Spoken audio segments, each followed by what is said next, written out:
Good morning, and welcome to the Unitarian Universalist Congregation at Willamette Falls Online. It is good to be together. I invite you to find a chalice or a candle to light with us, and then to join us in our chalice lighting statement.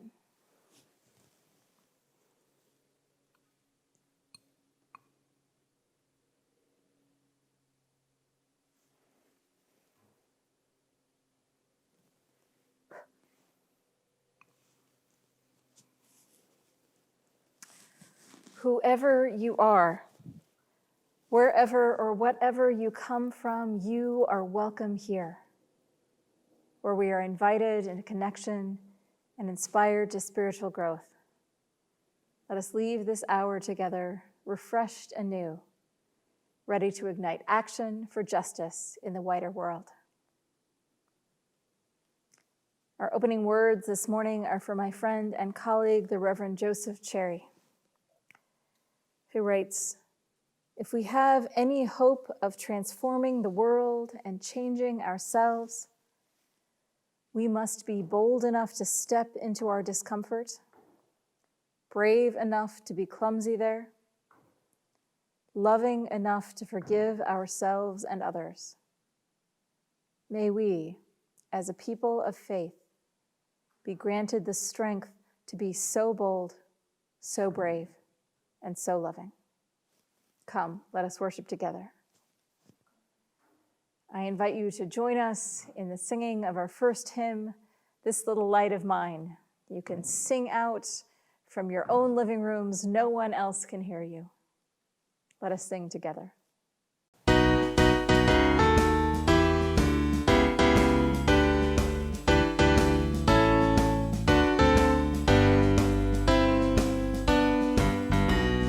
This little light of mine, I'm gonna let it shine.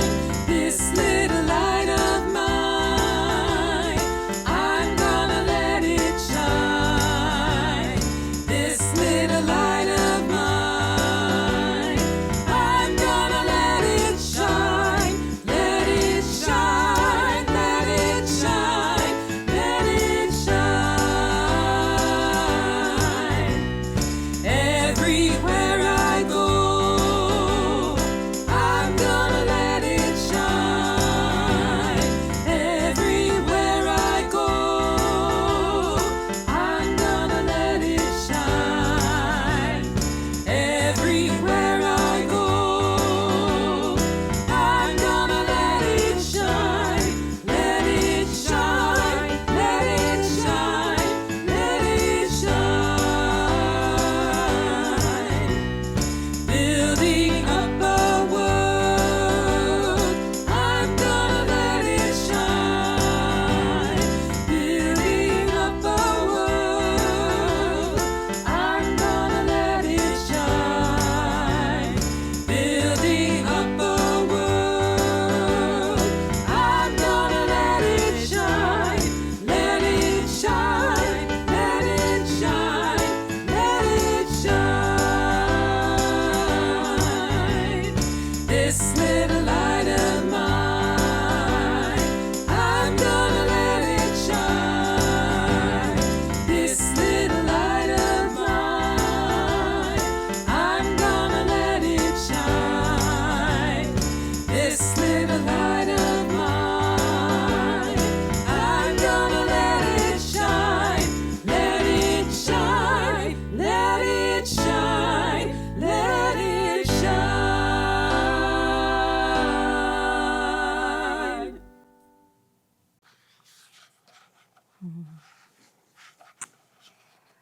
Today, I am going to read you a story. It's called Saturday by O.G. Mora. And they write, "This morning, Ava and her mother were all smiles. It was Saturday.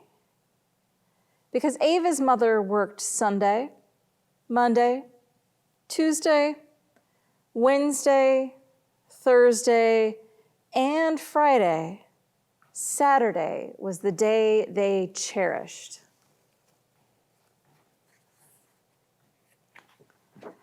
On Saturdays, they zipped to the library for weekly story time. On Saturdays, they lounged in salon chairs and got new hairdos. On Saturdays, they picnicked in the grass for a peaceful afternoon at the park. And on this Saturday, they would ride the bus across town for a one-night-only puppet show. The day would be special. The day would be splendid. The day would be Saturday. Ava and her mother could hardly wait. So zoom, off they went. But when they reached the library, story time was canceled. Oh no, Ava cried. It's canceled, wailed Ava's mother.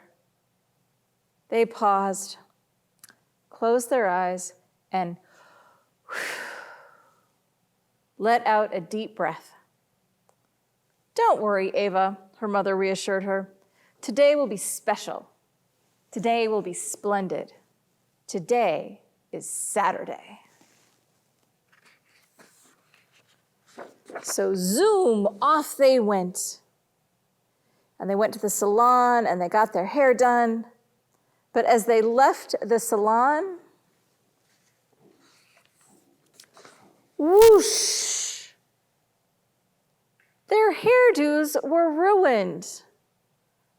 Oh no, Ava sobbed. Our dues, boo-hooed Ava's mother.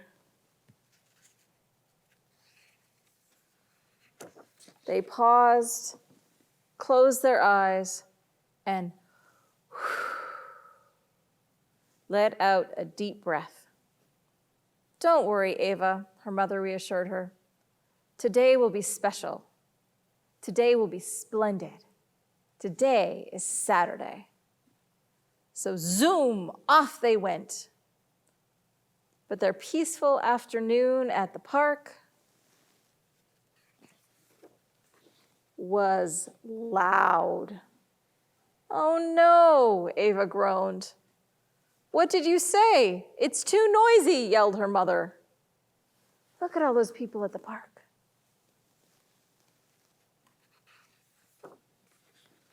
They paused, closed their eyes, and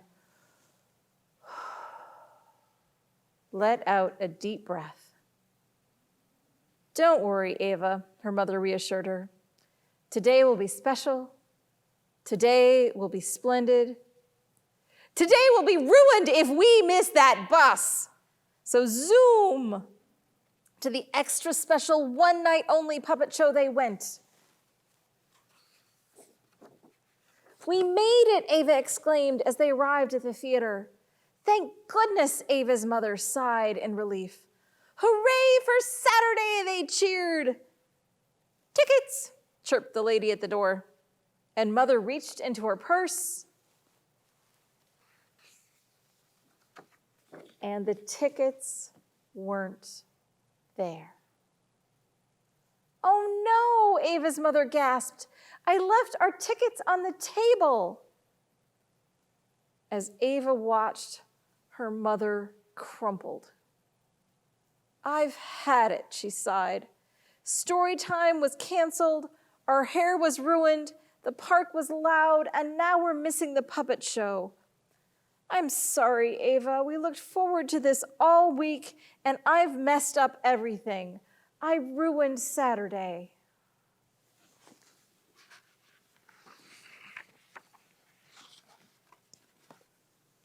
Ava was quiet for a moment. Then she closed her eyes and let out a deep breath. Don't worry, Mommy, Ava reassured her. Today was special. Today was splendid. Saturdays are wonderful because I spend them with you.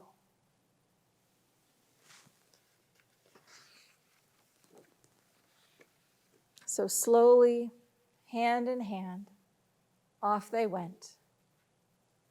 When they reached their apartment door, Ava turned to her mother. She had an idea. What if we, Ava started. You know, we could, her mother began. And so they did. Do you see what they did? They made their own puppets and had their own puppet show.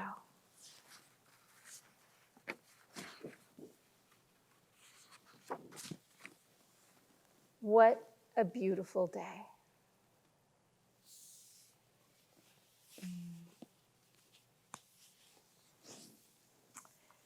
And now we get to hear a reflection from our worship associate, Brian Fassett. I've never been very comfortable with public displays of religion. I don't wear my faith on my sleeve. In fact, many people who have known me for years don't even know that I go to church or that I'm a member of the Unitarian Universalist congregation at Willamette Falls. And I don't ask what church they attend either, or why. Faith, religion, spirituality is very personal to me. And while at a basic human level, I respect people who do share their faith openly, I don't agree with the motives or mentality of missionaries. I'm not sure why I have such a strong aversion to public displays of religion or faith, but missionaries epitomize that for me. Maybe it's from all the Jehovah's Witnesses that came to our house when I was a child. My uncle's a preacher, and we were heathens perpetually needing to be saved. There wasn't a month that went by that we didn't have a carload of people knocking on our door, dressed in their Saturday best, offering us a Watchtower magazine to introduce us to Jesus. Traveling around the world, I've always been interested in watching other people's faith in action on public display. I put on my cultural anthropologist hat, so to speak, and I watch, and I read, and I learn, and I listen. I experience all that I can, but always as an outsider.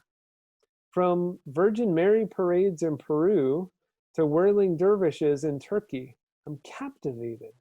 From Hare Krishnas in Cape Town to Mormon missionaries literally everywhere, I'm intrigued. But the fire and brimstone street corner preachers in Uganda and Las Vegas and even in Portland completely turned me off. It never felt right for me that one set of religious beliefs could be considered superior to another, or that anyone needs to be saved from a fiery fate, except maybe the proselytizers themselves. Maybe that's why I like books like A Play in the Fields of the Lord by Peter Matheson, and The Poisonwood Bible, or Under the Banner of Heaven. My beliefs more closely follow what Buddha would say about many paths up the same mountain. I never felt like one path was superior to another. We can walk side by side on our journey, taking different paths, and still make it our own, and maybe even go to a shared state of enlightenment. Ironically, I never shied away from engaging with missionaries of whatever sort, whether they're walking up to my front door or offering polite conversation in the streets. In fact, the more I've studied and learned about religions, the more willing I am to engage with them.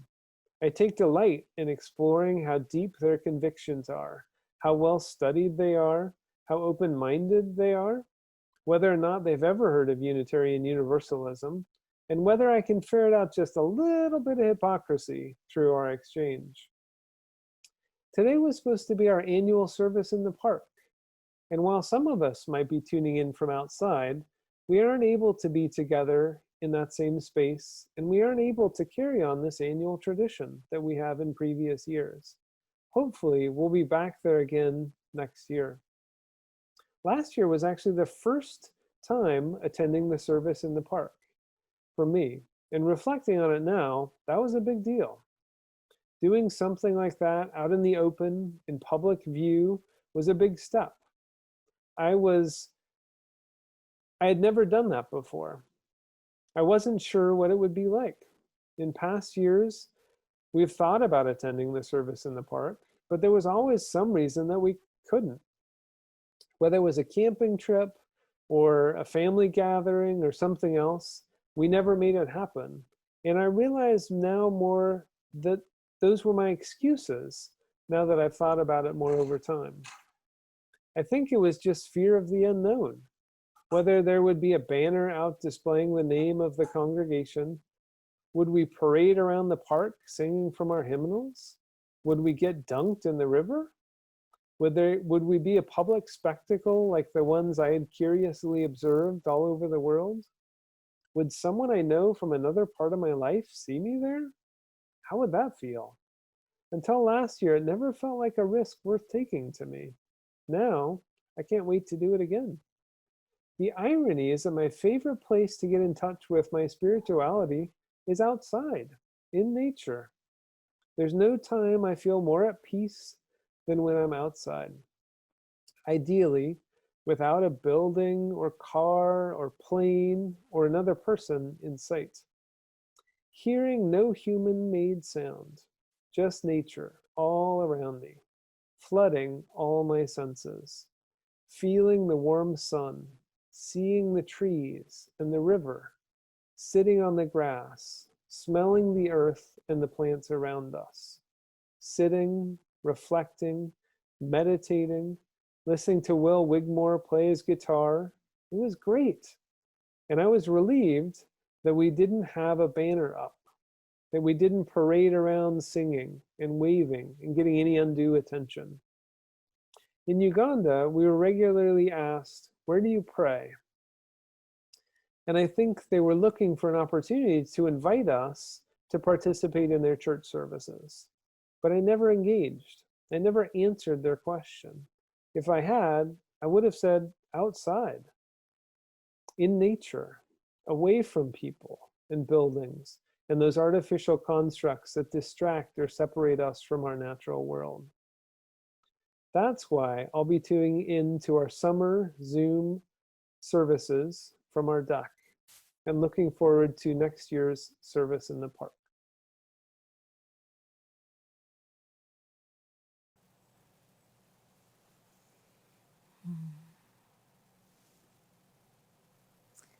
You are invited today to go to our website at UUCWF.org and scroll down to the bottom and hit the Donate Now button. You are invited to send your pledge check into the church. You are invited to take some of that money and send it to Black-led organizations right now. We have joys and sorrows, and you are invited to put any joys and sorrows that you haven't sent to me in the chat room. First of all, we hold all those, especially Black and Indigenous people in this country, who are harmed by racism. We know that all of our potential is diminished by this scourge.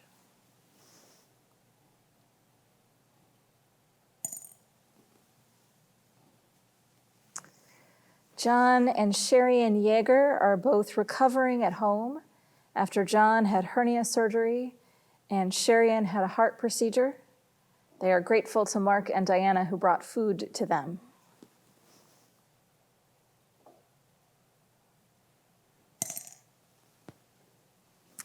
Nancy Downey's brother-in-law,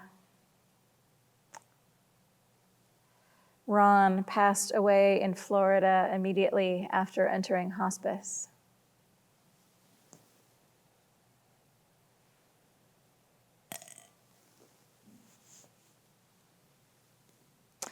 We hold Skylar's grandson, Jabril, in our hearts right now. Jabril is 12 and is struggling with some type of autoimmune disease. They are still running tests, but they are considering a diagnosis of Crohn's disease. And we hold Jabril and his mom, Darian, and his grandmothers in our hearts.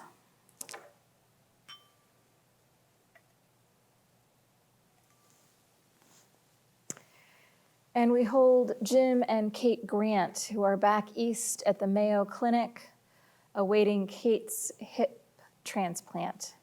It was supposed to be on Thursday, but just after they arrived, she had a liver crisis, and so they had to get her fixed from that before they were able to do surgery. That should happen on Tuesday. And we hold them both in our hearts.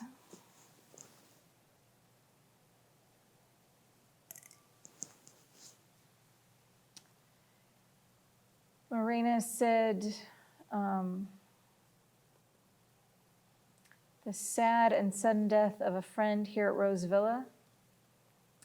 Not, thank goodness, from the current plague. Stephen, we will miss you.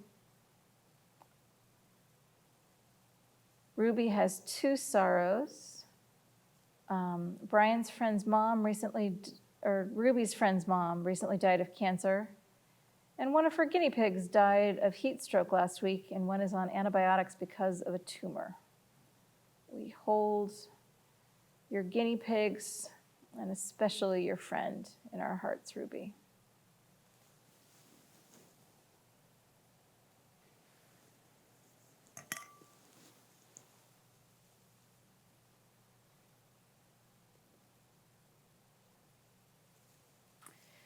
There are a lot of sorrows today.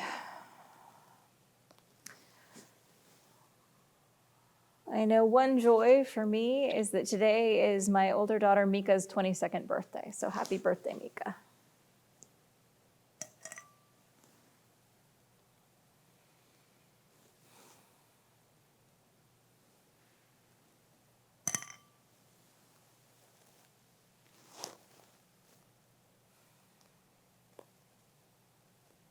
As we do in our religious education classes, once we have our stones of joys and sorrows, and I'll put one in for those silent ones that remain in our hearts,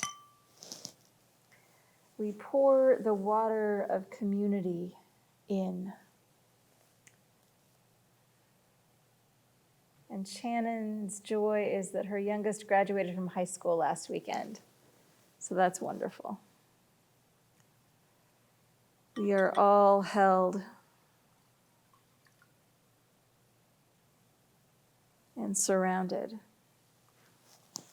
in love. Will you pray with me?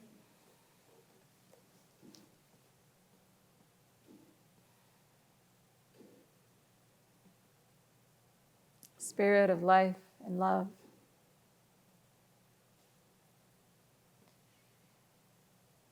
we pray for the tragedies of our lives.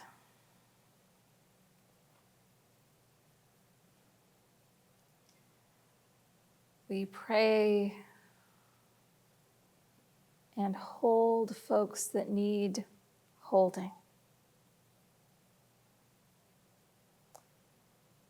We ask that the care of the holy, that the care of the community surround those who need a little extra help right now.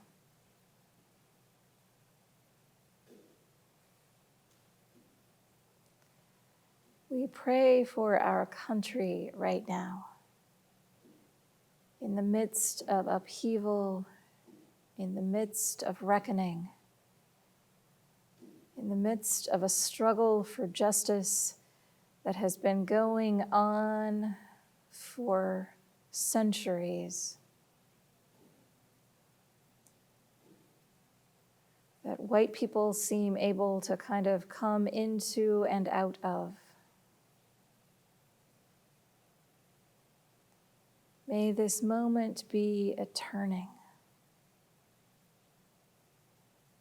May this moment bring justice.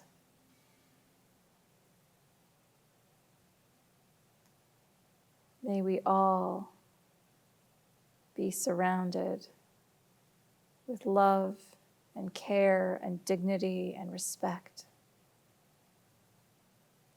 Blessed be, and amen.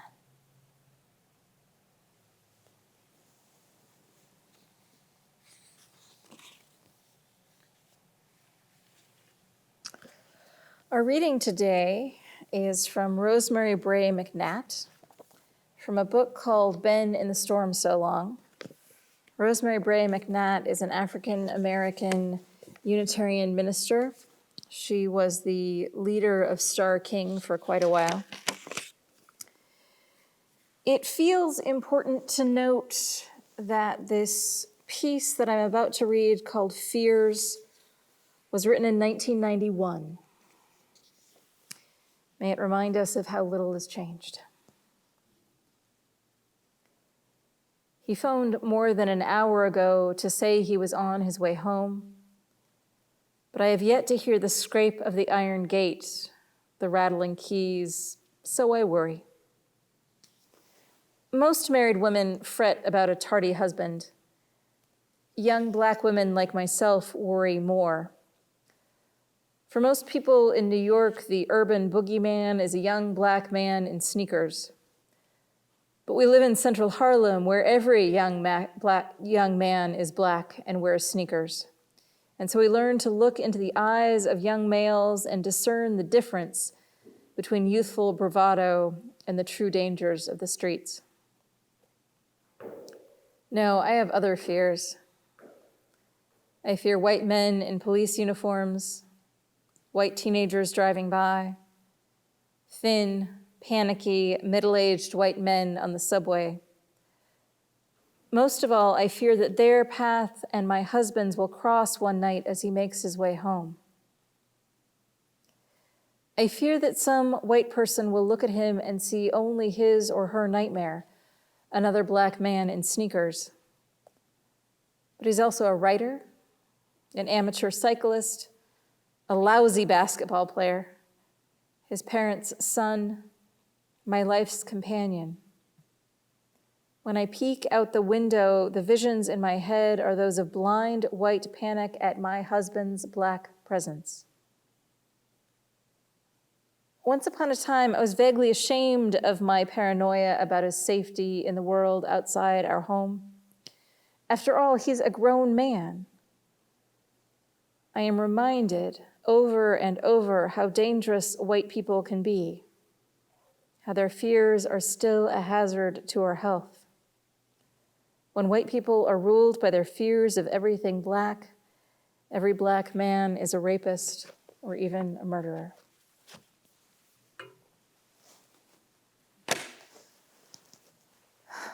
I invite you to sing our Doxology with us.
Brian wrote his reflection a few weeks ago, before we decided on a theme for this week. I think he probably meant me to use it as a lead-in to a service about finding spirituality in nature, outside, maybe a little Mary Oliver. But about 2 weeks ago, something happened that changed the direction of the service. It changed the direction, frankly, of life. Suddenly, we went from quarantining to protests in the streets. I want to be clear that acts of police brutality were what sparked this particular moment of protest, but also that this is nothing new. The deaths of George Floyd and Breonna Taylor, along with Ahmaud Arbery and Tony McDade and so many others, are simply the latest wave in a continual tide of deaths of people of color at the hands of police officers or white folks who are emulating police officers or taking the law into their own hands. People of color, especially Black people, have been dealing with this crap for years. Smarter thinkers than I are hypothesizing, why now? Maybe it's the fact that we are all tired of quarantining. Maybe it's the fact that people of color are dying from COVID-19 at rates at least twice as high as the white population. I don't know why, and honestly, I don't think the why is important.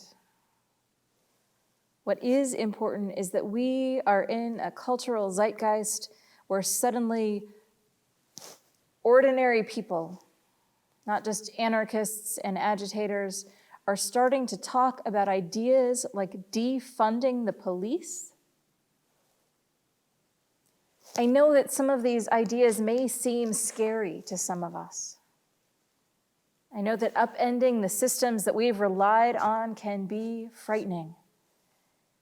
Even though we want justice, we want the system to be fair for everyone. I know we want that. But can't we just weed out a few bad apples? Can't we just do some anti-bias education? Do we really have to do something so radical? The thing is, our entire system of policing began with slave patrols, unofficial groups of men charged with ensuring that enslaved Black people stayed and did the work they were supposed to do. According to Chenjeri Kumanyika, a Black American professor of media and communication at Rutgers University, modern policing began by controlling labor. Policing was designed to make sure the social hierarchy stayed intact. Their job in the North was to break strikes, to break unions, to keep poor white people as well as Black people from rising up against rich white people that they worked for. There's a great deal to be said and learned about the construction of whiteness in this country, both in the South, where white sharecroppers were given the mythical gift of whiteness, ensuring that they didn't make common cause with the recently freed enslaved peoples with whom they shared economic status. And in the North, where Irish and Italian immigrant groups served as indentured servants, living in poverty, but were granted white skin privilege to ensure their collaboration with the wealthy landowners and merchants. Police throughout history have held as their primary job the protection of property and the protection of the wealthy. There was a joke going around last week, and I know that this is an offensive term, but it's important to the story. It says that rednecks, which is a term used to describe fair-skinned or white people who work in the fields or do manual labor and get sunburned, aren't the people who say Blue Lives Matter, because every redneck has at least one story about running from or fighting with the cops. Kumanyika says that he heard Mark Lamont Hill say the problem isn't that the police are broken and we need to fix it. The problem is that the police are working the way they were designed to, and we need to break it. The problem neither starts nor ends with police officers. There are many good people within the system. People who want to protect their communities, people who want to make a safer world for everyone. But our country's very systems are built on a foundation of racism. Calls to defund the police sound scary to some of us, those of us who've grown up believing that the police were on our side and were there to help us, and for many of us that was true. But for those of us who are people of color, that may not be the reality we grew up with. Police departments take up massive percentages of the city budgets. In Portland, for example, 61% of the city's budget is spent on police, fire, and 911 services, the city's discretionary budget. But firefighters, who certainly serve public safety, currently spend the vast majority of their time responding to calls that are not about fires. 1% of firefighter calls are about structure fires. 1%. About half of their calls are for homeless issues, including possible medical issues with homeless folks. Is sending 4 firefighters and an armed police officer the best way to deal with a person who is homeless and sleeping on the street? Or is it time to redefine what we think of as public safety? When folks talk about defunding the police, they're not suggesting we descend into anarchy. Instead, they're suggesting that we rethink what we spend money on. Instead of looking at all of society's ills through the lens of punishment for crime, maybe it would make sense to put more money into housing, drug treatment, social workers, and healthcare. It's working in Portugal, in the Netherlands, even in Camden, New Jersey. We're about to see if it can work in Minneapolis, where the city commissioners voted to defund the police department. The Department of Justice report that came out of Ferguson in 2015, back after police shot Michael Brown in 2014, stated that the people of color who were most of the population of Ferguson didn't trust the police, and for good reason. You see, it costs money to have police officers. Anything that involves paying salaries costs money. And since the tax base in Ferguson was very low, they were counting on fees and tickets to pay their public officials. According to Vox magazine, in the Department of Justice report, federal officials found that city officials work together at every level of enforcement, from city management to the local prosecutor to the police department, to make as much money from fines and court fees as possible, ranging from schemes to raise total fines for municipal code violations to asking cops to write as many citations as possible. And while Black people make up 67% of the population of Ferguson, they were 88% of the victims in use of force cases. Similar racial disparities were discovered in traffic stops. From 2012 to 2014, 85% of people stopped, 90% of people who received a citation, and 93% of people arrested during a traffic stop were Black. Black drivers were more than twice as likely as their white counterparts to be searched during vehicle stops, but 26% less likely to have contraband.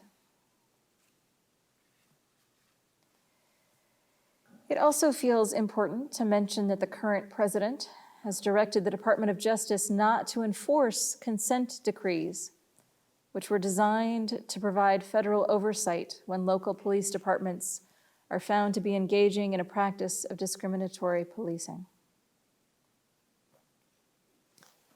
So what does this all have to do with letting our light shine? A couple of things. When I went to Standing Rock to protest with clergy folks who were invited to stand up against Doppel, together with the Native and Indigenous peoples who were putting their lives on the line, Peter Morales, who was then the president of the UUA, said that that is what we do as Unitarian Universalists, is to show up. He said that someone leading a protest once said to him, "You, the folks in the yellow Side with Love t-shirts, you show up." There is a lot to be said for showing up, especially now. This is not our fight to lead. Black people who have been protesting this stuff for years, they are who we should be following. But it is important to show up.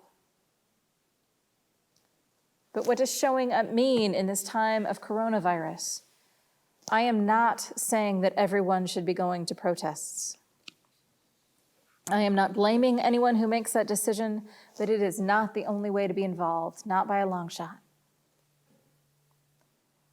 We can show up by educating ourselves about the issues. If anything that I've said here today so far is new to you, I invite you to go Google it. There are so many great books out there about anti-racism and white privilege and the history of policing and prisons in our nation. The New York Times bestseller list right now is completely full of books that address these issues. From How to Be an Anti-Racist by Ibrahim X. Kendi, to The New Jim Crow by Michelle Alexander, to White Fragility by Robin DiAngelo. There are so many good ways to educate yourselves. All of the streaming services now seem to have free access to movies like Just Mercy, based on Brian Stevenson's book of the same name, and other films that educate folks about these issues, like 13 and Selma and I Am Not Your Negro. We are responsible for interrupting racist statements and actions, even when it's hard, even when it's with people we love. Letting racist statements pass compounds the problem. Silence is complicity. We can show up by donating money to groups led by people of color and groups working to bail out people from jail. Did you know that there are huge numbers of people who are in jail just because they can't afford to pay bail? A statistic I read yesterday said 70% of folks in jail have not been convicted yet, but they're there because they can't pay bail. Often, these are people charged with nonviolent crimes, and staying in jail while awaiting trial makes them 4 times more likely to be convicted, often because they'll plea bargain and plead guilty to a lesser offense, whether they did it or not, just to get out of jail. Having a criminal record is likely to make it much harder to find a job, can interfere with your voting rights, and can interfere with one's ability, if you were an immigrant, to get documentation. We can show up by writing and calling our legislators, advocating for anti-racist policies. We can educate ourselves on the effects of various policies and laws and budgets on people of color. Because we are past the point where we pass policies that literally say, this is a racist policy. But if you're doing your homework and you're following organizations you trust, you can pretty much figure out when a policy or law is likely to have a negative effect on people of color. And we can show up by centering the voices of people of color. This is the time to amplify the voices of those who have been too long on the margins. My friends, I know it can be scary to go out there and make a difference. I know that we are Unitarian Universalists because we care deeply about justice in the world, but that we are also Unitarian Universalists because we believe that our faith is an individual decision. We've got an almost unreasonable aversion to proselytizing. I know we don't want to push people into our beliefs, but there are a lot of people out there who might be looking for what we have to offer. Don't be afraid to let your light shine. I'm going to close with a piece from Karen Herring, who was a white Unitarian Universalist minister from St. Paul, Minnesota, who serves as a consulting literary minister, helping folks access their own words in the service of their spiritual lives. She writes, "My deep fear of fire began when I was 7 and fell hands first into the hot coals of a campfire, burning both hands badly. The healing took all summer. My fear of fire lasted much longer, keeping me from lighting a match until well into my teenage years. Still, I was drawn to fire's heat and shimmer, so I became a fire tender. I learned to make fires by saving and recovering the smallest embers of fires abandoned by others as ashes. Every summer, when our family went camping, I was often the first to rise on the cold northern mornings, and I would wish for the warmth of a fire. Unable to light a match for fear of bringing my fingers so close to the flame, I would use a long stick instead, gently poking through the ashes in the fire pit until I found a single ember still alive from the previous night's fire. Then I would feed it carefully, first with pine needles and small twigs and my own measured breath, then with larger sticks and branches, eventually a small log. Most mornings, by the time my family rose, I had a small campfire burning safely within the circle of stones and releasing its warmth and light beyond. In the past 2 weeks, perhaps you have felt a variation of this dilemma," she continues, wanting to be part of kindling warmth and light, but also holding back in fear, not only of the fires burning in the streets, but also of the virus spreading with our breath. How do we live out our faith and values when these contradictions can create such confusion that we don't know what to do or where to turn? Blessing the confusion, the chaos, the contradictions with our own spoken commitment to lean towards justice is a good place to start. If you want to discover the mixed blessings of this time, look for the embers of hope still alive in the ashes and offer them your breath, the breath of commitment, measured but strong. As you do, you will create a small but growing circle of light and warmth for yourself and others. Start where you are. Use what you have. Do what you can. There is work enough for all of us to find our part, large or small. We have no shortage of tasks. There is work to be done in our streets, as well as work to be done in our hearts and minds, and in our homes and neighborhoods. There is something for all of us. Friends, it is not helpful to compare one task against each other as being more or less important. The most important thing is that we all take responsibility for doing something, that we not let the pain and destruction of this time pass without each sharing in some way the work of healing and repair that will take all of us.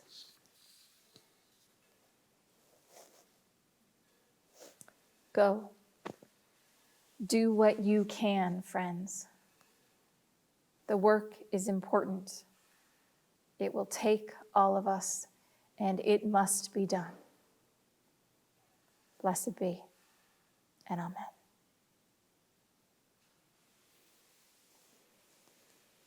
I invite you to take a deep breath. I invite you to sink into the silence of your own hearts and join us for a quiet time of meditation.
Our closing hymn, Siyahamba, was written in the era of apartheid in South Africa, as South Africa wrestled with their own racist history. They have come out of that wrestling better and stronger. I invite you to join us in singing.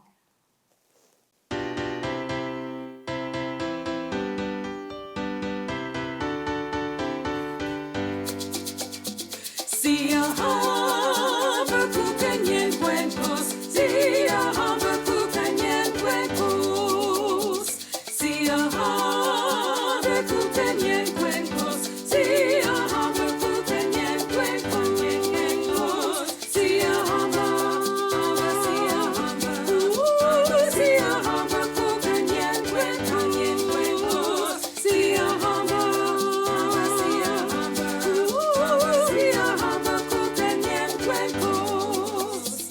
we are marching in the light of God. We are marching in the light of God.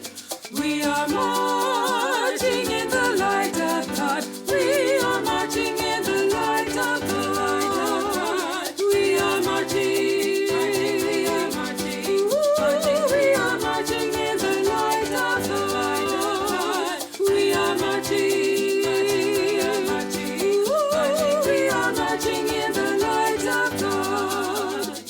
We are singing in the light of God. We are singing in the light of God.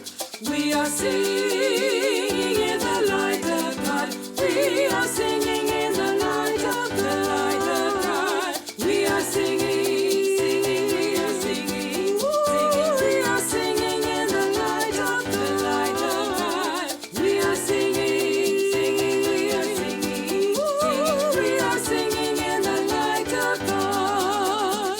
Siyahamba kukenyen kwenkos, siyahamba kukenyen kwenkos, siyahamba kukenyen kwenkos, siyahamba kukenyen kwenkos, siyahamba,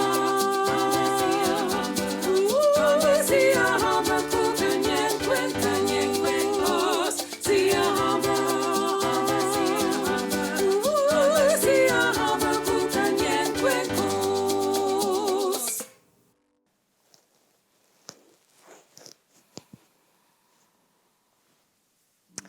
Any slight bumping or noises that you have heard this morning or because Scott Silver is out taking advantage of the beautiful weather right now to destroy the steps which are about to be replaced, the first set of our stairs.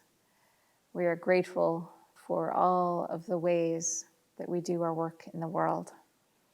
I'm grateful for all of the ways in which folks volunteer to hold this church community and the broader community. I invite you to extinguish your chalice or your flame at home.